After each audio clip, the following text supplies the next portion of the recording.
Yeah, let us do a very preliminary discussion on risk and return. Right, this will help us to give a start to portfolio management. But before that, let's try to understand what is the relationship between risk and return. Let us put it in this way. Let us say you have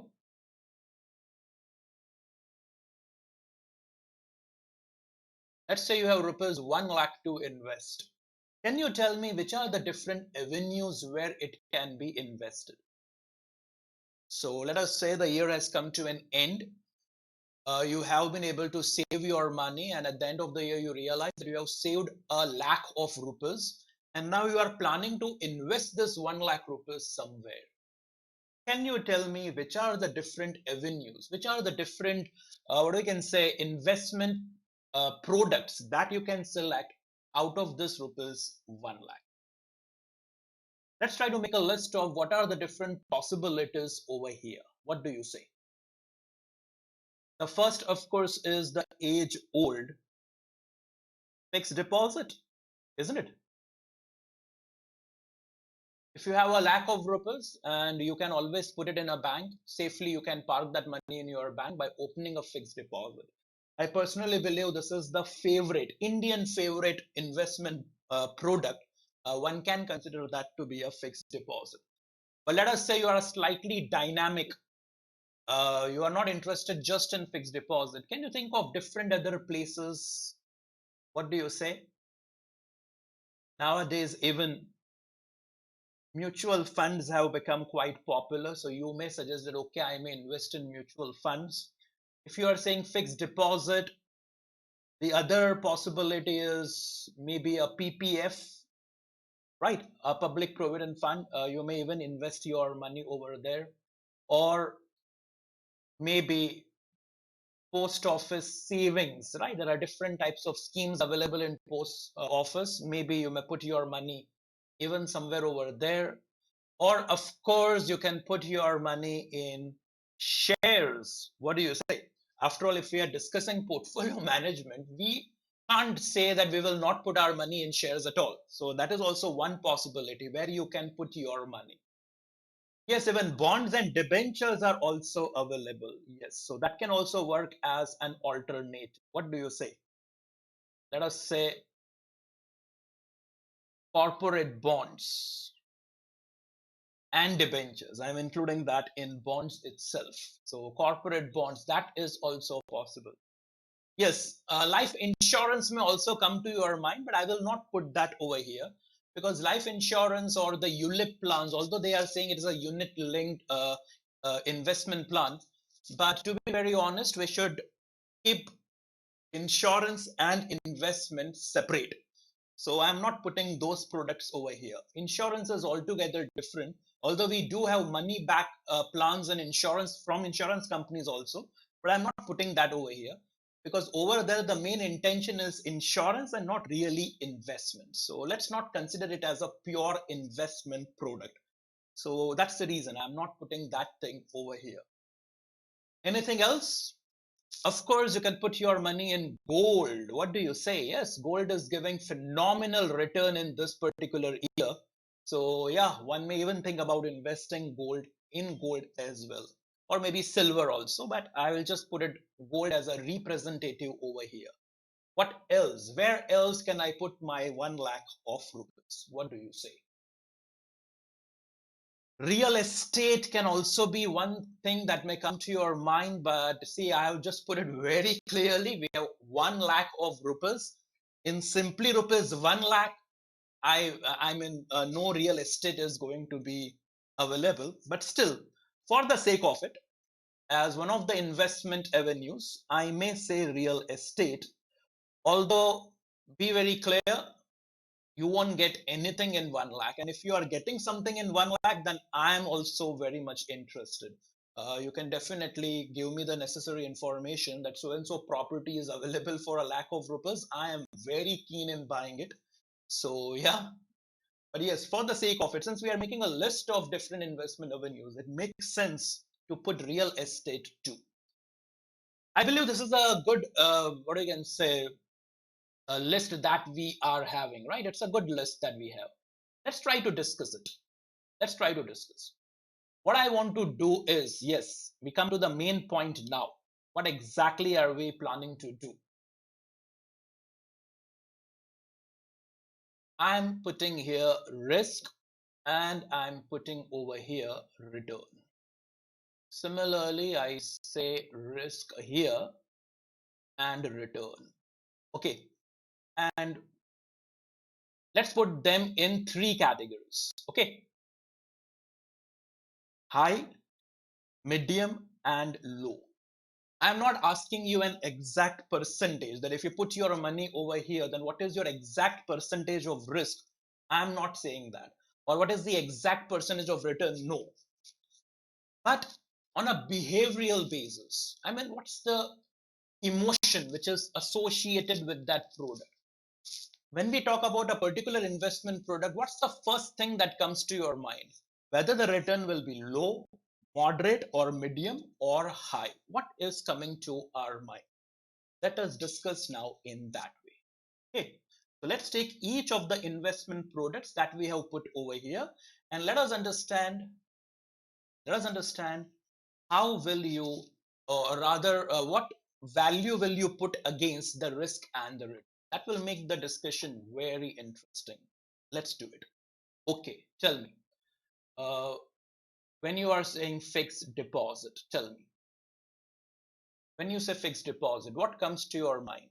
Risk, lower side, moderate, or higher side, right? So, of course, we will consider the risk to be on a lower side. Fine. So, we consider risk to be low.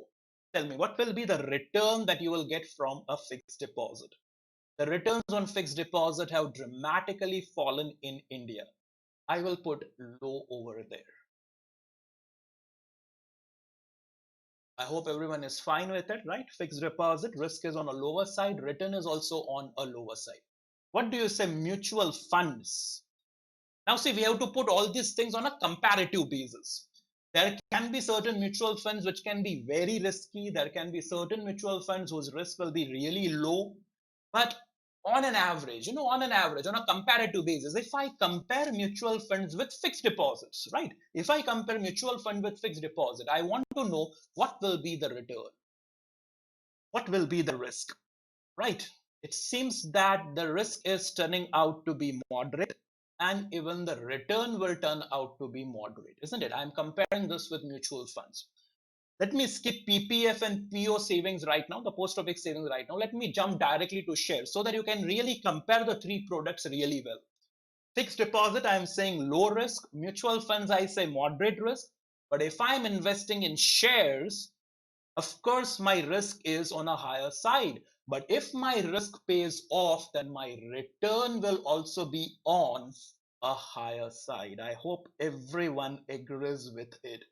I will get a return higher than a fixed deposit. I will get a return higher than what I will get in a mutual fund, isn't it? Okay. What do you say for a PPF? It is a no-brainer. I don't want to even discuss this. Obviously, a provident fund, public provident fund, which is managed by the government.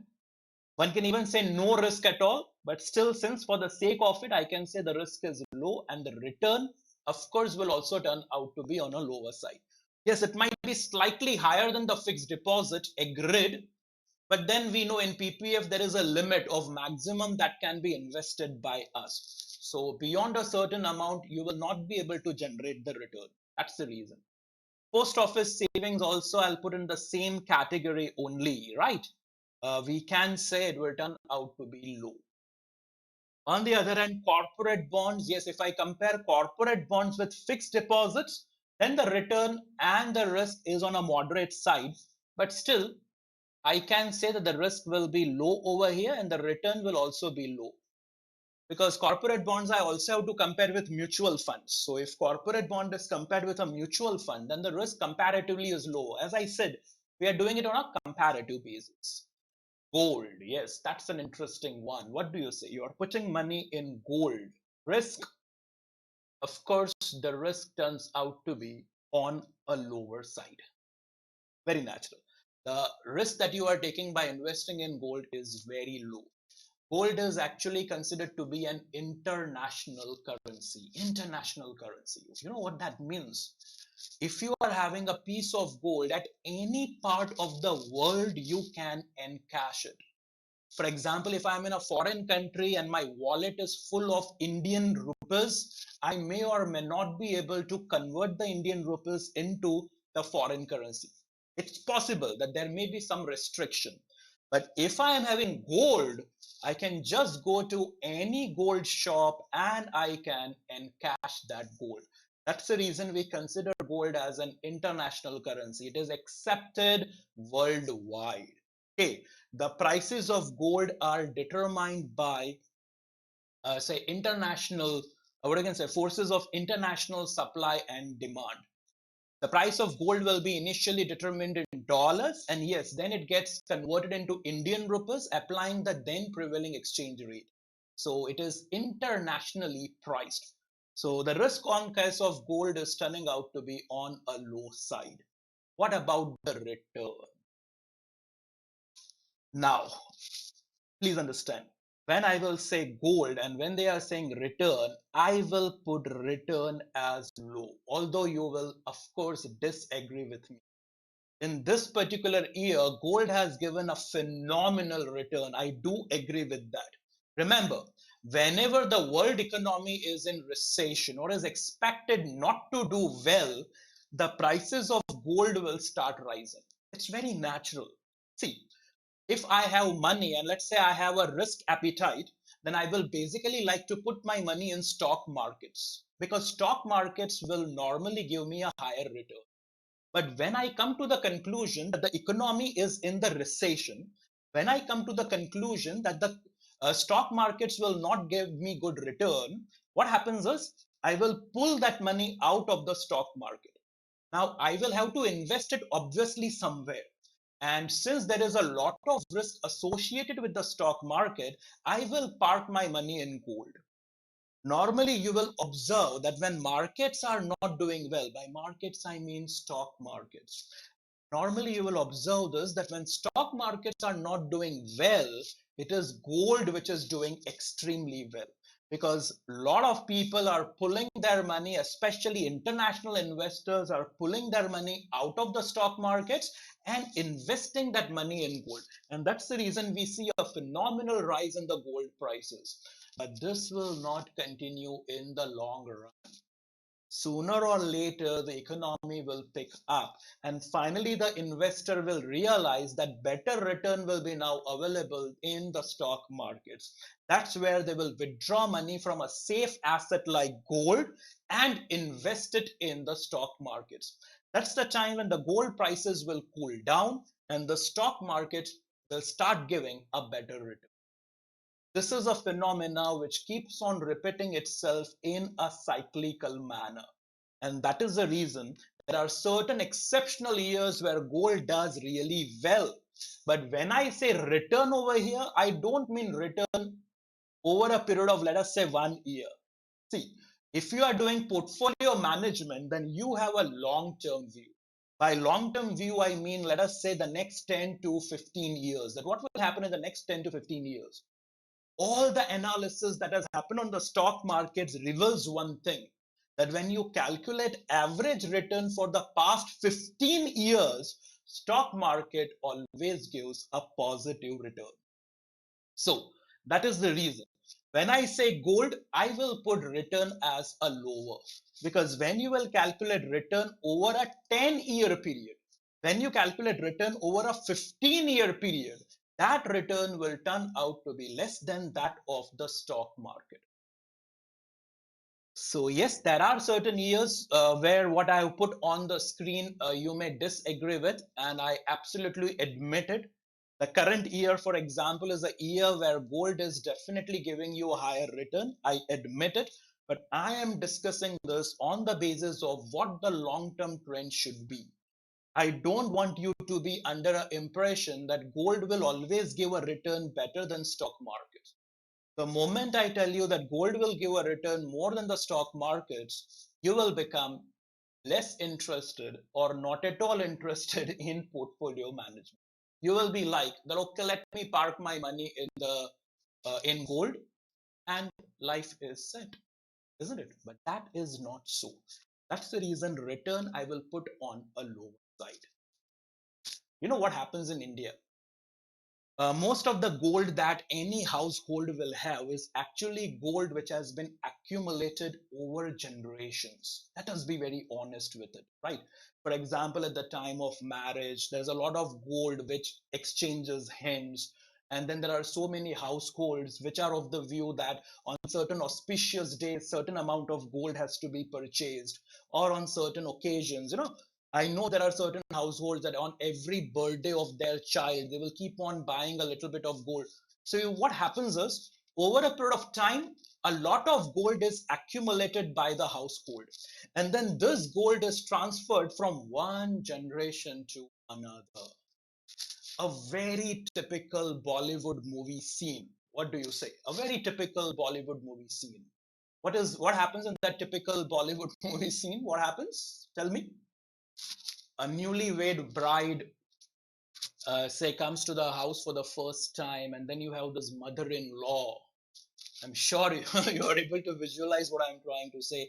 The mother-in-law is removing her bangles, her kangan, for example, and giving it to the new bride and telling the new bride that this was given to me by my mother-in-law.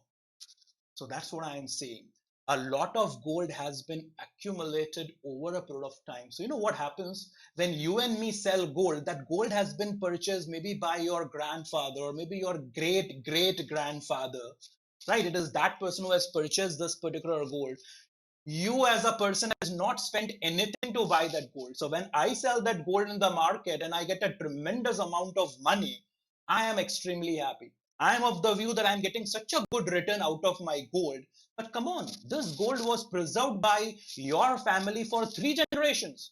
Whatever return you are getting, divide that by 3 generations. Let's say divide that by 300.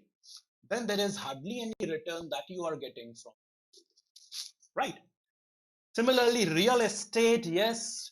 Again, here also a lot of people have misconception that the money invested in real estate is, very safe. Let me tell you, it is not so. When you put money in real estate, you are taking a high amount of risk. You know why? Because of the illiquid nature of real estate. For example, let us say you are buying an office or you are buying a flat and your plan is to not use it, but remain invested for a few years as an investment. Maybe during those few years, you may rent it out and earn some rent income also, fine. But your ultimate plan is to sell that particular real estate. I do admit that when you will sell the real estate, yes, you can get a good return. So return also, I'll say, is on a higher side. But why is the risk on a higher side? Why can't I say that the money invested in real estate is safe? As I said, real estate suffers from it being illiquid, right? Its liquidity is on a lower side. Just a second.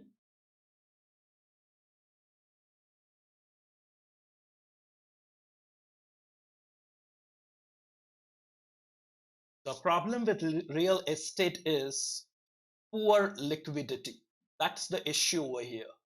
If I plan to sell a particular property, I'll not be able to sell it that easily. For example, I'm in urgent need of money and I put my money in fixed deposit. I can go to the bank and break the FD. No questions asked. I can do that. I've invested in shares. I can sell the shares. I've invested in mutual funds. I can sell the mutual funds. I've invested in gold. I can very easily sell gold. But if I've invested in a real estate property and I am in urgent need of money, there is no reason to believe that I will be able to sell this property. For example, let us say you have invested in an office premise and now you are planning to sell it. So maybe you are talking to your broker. Let's say you contact a real estate broker and you tell the broker that, see, these are the details of my office and I plan to sell it. The real estate broker says, fine, I will, what can say, circulate this information amongst my database. And you know what happens the next day? The next day you reach your office, there's a long queue of people, long line of people. Starting, let's say your office is on the second floor. Starting from the ground floor, there is a serpentine queue, in the entire staircase till the door, right? The door is closed, of course, because the keys are with you. And you finally reach the premise. Someone tells that, see, this is the person who is the owner of this particular office. And then everyone who is standing in that queue is requesting you, please sell your office to me. See, I'm a very good person. I have so and so resources. Please sell this property to me. I'm ready to make a full payment right now. I'm ready to pay a little bit of premium for it. Will such a thing really happen? No, it will not happen. So if you're of the view that you just give one advertisement to sell your property and people will line up to buy that property, that will happen. So that's the reason I am saying that return will be high. I do admit it, but the risk is also on a higher side because selling that particular property is going to be that much difficult for us. Finally, look at the computer screen. Yes, please look at the computer screen. This is what you are getting. Okay. This is what you are getting. Can you tell me some relationship between risk and return? Looking at the figures that we have over here, can you say some relationship between risk and return? Tell me. Fixed deposit, low and low. Mutual funds, moderate, moderate. Similarly, if I look at the last one also, real estate, high and are you able to develop a relationship between risk and return? Come on, tell me, what's the relationship? We are able to develop a direct relationship. This is the thing that I want you to understand. Direct relationship between, come on, tell me, a direct relationship between risk and return, right? Let me put it down. A direct relationship between risk and return. Everyone agrees with me. What do you say? Risk and return. I hope you are able to accept the relationship that I am developing between the two. What does that mean? It means if you want higher return, come on, you want higher return, you have to take higher. There is not a single product developed right now in the financial world which will take less risk and give you more return. No such product is available. So there's a direct relationship between the two. If you want higher return, you have to be mentally prepared to take higher risk. Okay. And if you are like that, no, I don't want to take too much risk. If you are like that, no, I want my risk to be on a lower side, fine. You can have a risk on the lower side, but you will have to compromise on the return. Okay, you cannot get best of the two worlds where the risk is on a lower side and return is on a higher side. That is not possible. In other words, risk and return go hand in hand. Okay, the term that I'm using over here is that the risk and return, they are friends, they are close friends. That's what I can really say. Risk and return, they go hand in hand. They will always accompany each other. You take slightly higher risk, you will get slightly higher return. You reduce your risk, you will reduce your.